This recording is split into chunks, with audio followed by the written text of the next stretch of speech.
CBS News broke the story last November about an epidemic of suicide among military veterans. Tonight, new figures illustrate how serious the suicide problem has become for those still serving in the Army.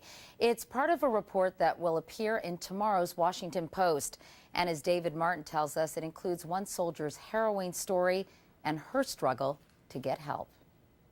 Lieutenant Elizabeth Whiteside was admitted to the psychiatric lockdown ward at Walter Reed Army Medical Center today after trying to kill herself earlier this week. She took 2 weeks worth of medications, 4 different medications, and she took them all at once. Her father, Tom Whiteside, holds a note she left, reading in part, "I'm very disappointed with the Army." He says it was brought on by the stress of waiting to find out if she would be court-martialed for an earlier attempt to kill herself.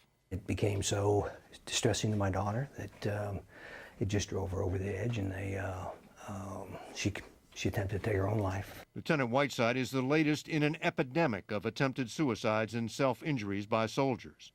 According to internal Army documents, the number has gone from less than 500 in 2002 to more than 2,000 last year. The number of actual suicides is also climbing, and the Army's suicide rate is higher than at any time in the past 25 years. But Lieutenant Whiteside is more than just a number. Her case is a disturbing story about how the Army dealt with one case of mental illness. She first tried to kill herself a year ago while serving in Iraq. I shot myself, and I also as well discharged my weapon twice and put 2 bullets into the ceiling. She told her story to Washington Post reporter Dana Priest, who was the first to report that the Army wanted to court-martial Lieutenant Whiteside for firing her weapon.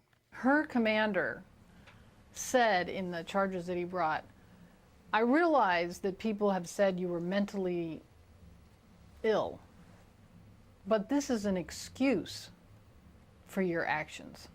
The hearing officer dismissed the charges, but that ruling had to be approved up the chain of command, and the Whitesides were left dangling. I want them to make a decision. They have driven my daughter into suicide, and I would like to get this issue resolved.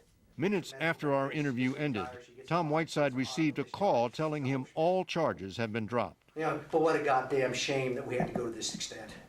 He left immediately for the hospital to give his daughter the news, although he wouldn't be allowed to see her because she's still in lockdown.